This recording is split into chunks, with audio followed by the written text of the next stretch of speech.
भूत होते हैं या नहीं, इस पे बहस तो बहुत होती है, पर सच झूठ का फैसला अब मैं आप पर छोड़ती हूँ।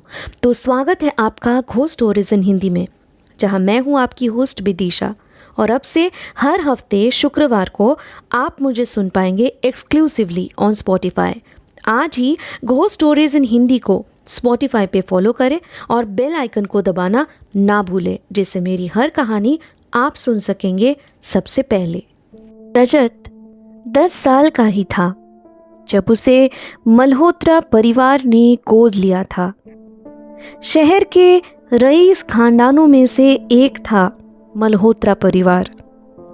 मिस्टर पवन मल्होत्रा के बाद रजत ही उस खानदान का एक लौता वारिस था। बस इसी वजह से पवन जी उसे शहजादा नाम से पुकारा करते थे। पिछले कई सालों से रजत अपने पढ़ाई के साथ साथ पेंटिंग करने में भी दिलचस्पी रखता था। आर्ट गैलरीज और एग्जीबिशंस में उसके पेंटिंग्स काफ़ी ज़्यादा मशहूर थे। उनमें से कुछ चुनिंदा पेंटिंग्स बेचकर उस पैसे को स्लम एरिया के बच्चों पे खर्च किया करता था रजत। उन अनाथ बेसहारा गरीब बच्चों के भविष्य के लिए वो दिन रात मेहनत करता था। पवन जी को इस बात से अपने बेटे पे नाज था। सवाल ये नहीं है कि मैंने ऐसा पेंटिंग अचानक बनाया कैसे। सवाल ये है कि इतने सालों तक मुझे उस जगह की याद क्यों नहीं आई। रजत ने अपने दोस्त विकी की ओर देखते हुए कहा। साउंड स्ट्रेंज, पर तू अब उस जगह पे जाना क्यों चाहता है यार? यूं वहां जाने का फैसला भी रातों रात कर लिया। विकी का इतना पूछने पर रजत ने गहरी सांस लेकर कहा, जहां मेरा बचपन गुजरा वहां के बच्चों का भी कुछ भला करना चाहिए ना। हर अनाथ का नसीब मुझ जैसा नहीं होता विकी। पलानी का नज़ारा बेहद ही खूबसूरत है साहब। एक बार जो यहाँ आते हैं वो हर साल वापस यही घूमने आते हैं। कुछ और चाहिए साहब? नहीं थैंक यू। अगर कुछ चाहिए होगा मैं रिसेप्शन पे कॉल करके मंगा लूँगा। उस होटल के वेटर पिंटो ने सलाम ठोककर वहाँ से जाते ही रजत ने अपने होटल रूम का दरवाज़ा बंद कर दिया। देर रात तक पेंटिंग करने की आदत थी रजत की। यहाँ की वादियों के बारे में सोचते हुए कैनवस पे उसने पेंटिंग बनाना शुरू कर दिया। अपनी ही धुन में मगन होकर पेंटिंग बनाए जा रहा था रजत। अचानक से मोबाइल पे एक नोटिफिकेशन साउंड सुनकर मानो उसे होश आया। मोबाइल में मैसेज पढ़कर उसे वापस वही रखकर जैसे ही उसने पलटकर पेंटिंग पे अपनी नज़रें घुमाई तो वो चौंक गया। ये मैंने क्या बना डाला है? मैं तो कुछ और ही बना रहा था, पर इसमें तो खाई में गिरता हुआ एक कार नजर आ रहा है। ये क्या हो रहा है मेरे साथ? पहले ये हिल स्टेशन की पेंटिंग और अब ये। अपने अनजाने में क्या क्या तस्वीर बनती जा रही है मुझसे। अगली सुबह वेटर पिंटो जैसे ही कमरे से निकलने के लिए मुड़ा, उसने उस पेंटिंग की तरफ इशारा करते हुए कहा, अरे ये तो पलानी के सबसे खतरनाक जगह की तस्वीर बना डाली आपने साहब। क्या मतलब? ये जगह यहाँ पर है? हाँ साहब, यहाँ से थोड़ी ही दूरी पर सबसे खतरनाक खाई है ये। उस जगह एक्सीडेंट्स आए दिन होते रहते हैं।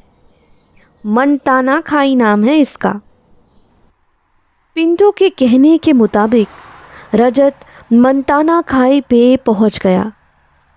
उस जगह का नज़ारा हूबहू उसके पेंटिंग से मिलती जुलती दिख रही थी, पर रजत इस बात को समझ ही नहीं पा रहा था कि इस जगह की तस्वीर उसने बनाई तो बनाई कैसे। उसे साफ साफ याद था कि इस जगह पे बचपन में वो रहता भी नहीं था। फिर उसके यादों से इस तस्वीर को बनाना ही नामुमकिन था। यहाँ क्यों खड़े हो बेटा? एक बूढ़े इंसान की आवाज़ से रजत अपने ख्यालों से बाहर आया। जी बाबा, मैं यहाँ बस यूं ही टहलने निकला था। इस खाई के पास खड़े रहना भी खतरे से खाली नहीं। तुम यहाँ के नहीं लगते, बाहर से आए हो? जी मैं मुंबई से आया हूँ। यहाँ बस कुछ दिनों के लिए घूमने आया हूँ। आपस में यूं ही जान पहचान बढ़ने पर उस बूढ़े आदमी ने रजत को अपने घर तक चलने को कहा। रजत उन्हें मना नहीं कर पाया। कुछ देर तक उनके गांव में घूमने के बाद आखिरकार उसने कहा, बाबा आप बुरा ना माने तो क्या मैं आपसे एक विनती कर सकता हूँ? हाँ बेटा, बेझिझक।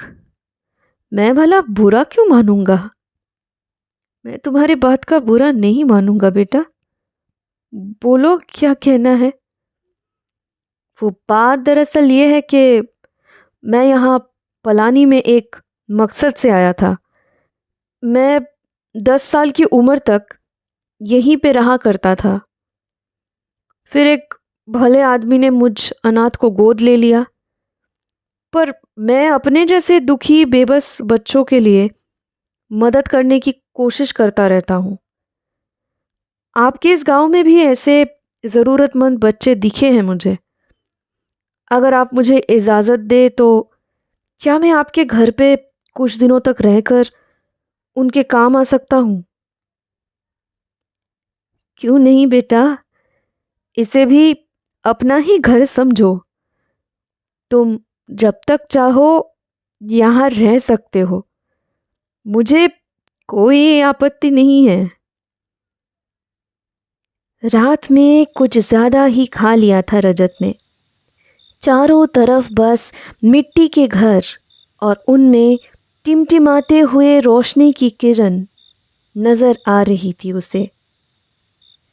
यहाँ बिजली आती जाती रहती है बेटा। थोड़ी तकलीफ होगी तुम्हें, लेकिन पहाड़ी इलाका है ना, क्या ही करे बेटा। इस गांव का मैं आज भी मुखिया हूँ, इसलिए बिजली का जैसे तैसे बंदोबस्त करवा पाया हूँ। मुझे थोड़ा मान देते हैं वो लोग। वैसे तुम मुझे अपनी बनाई हुई तस्वीरें दिखाने वाले थे ना? अरे हाँ, मैं तो भूल ही गया था बाबा। रुकिए, फ़िलहाल मैं आपको अपने मोबाइल से ही कुछ पेंटिंग्स दिखा देता हूँ। ये देखिए, मुझे इस बच्चे की तस्वीर बनाने पर अवार्ड मिले थे, मतलब पुरस्कार मिले थे। और ये है गरीब मजदूर की तस्वीर। ये कुछ और पुरानी पेंटिंग्स है मेरी। हाँ, रजत मोबाइल के टच स्क्रीन पे यूं ही स्वाइप करते हुए उस बुजुर्ग आदमी पुनिया जी को तस्वीरें दिखाता रहा। रुको, वो आखिरी तस्वीर, वो औरत कौन सी बाबा? ओ ये, हाँ हाँ, ये पेंटिंग तो मैंने कुछ 6 साल पहले बनाई थी। पापा का कहना था कि ये बहुत ज़्यादा असली तस्वीर जैसा लगता है। रियलिस्टिक पेंटिंग है मेरी। इससे आगे की रजत और कुछ कह पाता, उसके हाथ से पूनिया जी ने मोबाइल ले लिया और उस आखिरी तस्वीर को गौर से देखने लगे। रजत कुछ हैरानी भरी निगाहों से उन्हें देखे जा रहा था। पूनिया जी के माथे पे धीरे धीरे चिंता की लकीरें नजर आने लगी थी। उन्होंने ही थोड़ी देर बाद अपने पलके उठाकर रजत को देखते हुए कहा, इन्हें मैं जानता हूँ। रजत ने फौरन बच्चों जैसे उछलते हुए पूछा, अच्छा, हाँ हो सकता है। पापा और मम्मी यहाँ अक्सर आया करते थे। ये मेरी मम्मी है, मतलब जिन्होंने मुझे गोद लिया है, उनकी स्वर्गवासी पत्नी है। मैंने इन्हें कभी नहीं देखा है, पर इनकी फ़ोटो देखकर ही मैंने ये पेंटिंग बनाई थी। ज़रा यहीं रुक ना बेटा, मैं अभी आता हूँ। इतना कहकर पुनिया जी वहाँ से उठकर चले गए। थोड़े ही वक्त में अपने साथ कुछ लाते हुए रजत के सामने आकर उन्होंने कहा, अपने दोनों हाथ आगे करो बेटा। रजत शक की निगाहों से उन्हें देखते हुए अपने हाथों को आगे करके चुपचाप खड़ा रहा। उन्होंने उसके हाथों में एक मिट्टी का कलश पकड़वा दिया जिसका मुंह बंधा हुआ था। उसके सवाल करने से पहले ही उस बुजुर्ग आदमी ने कहा, ये तुम्हारी माँ की अस्थियां हैं। उस मंताना खाई के पास उनके कार का एक्सीडेंट हुआ था। उस वक्त वो माँ बनने वाली थी। उनकी तो मौत हो गई, पर उनका बेटा बच गया। कुछ सालों तक हमने ही उसे पाला था और फिर एक दिन एक अमीर आदमी आए। उन्होंने उस बच्चे को गोद ले लिया। उस वक्त ये अस्थि कलश के बारे में याद ही नहीं आया था, पर हमने इतने सालों से इसे संभाल के रखा था। आज तुम्हें ही ये सौंप रहे हैं क्योंकि कानूनन तुम ही उनके बेटे हो। और असलियत में भी। पुनिया जी की बात खत्म होते ही एक औरत ने रजत के कानों में ये फुसफुसाकर कहा। एकदम से रजत ने जैसे ही अपनी दाएं तरफ देखी तो उसके डर का कोई ठिकाना नहीं रहा। बेटा, मैं तेरी माँ हूं, मुझसे डर मत।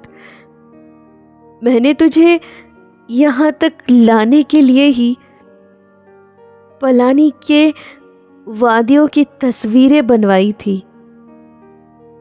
मंताना खाई के उस हादसे की तस्वीर भी मैंने ही तुमसे बनवाई है ताकि तुम पुनिया भैया तक पहुंच सको।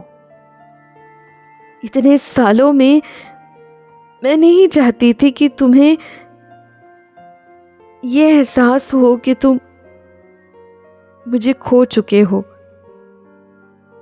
पर अब तुम इस लायक हो गए हो कि तुम मेरे मौत की सच्चाई को मान सकते हो।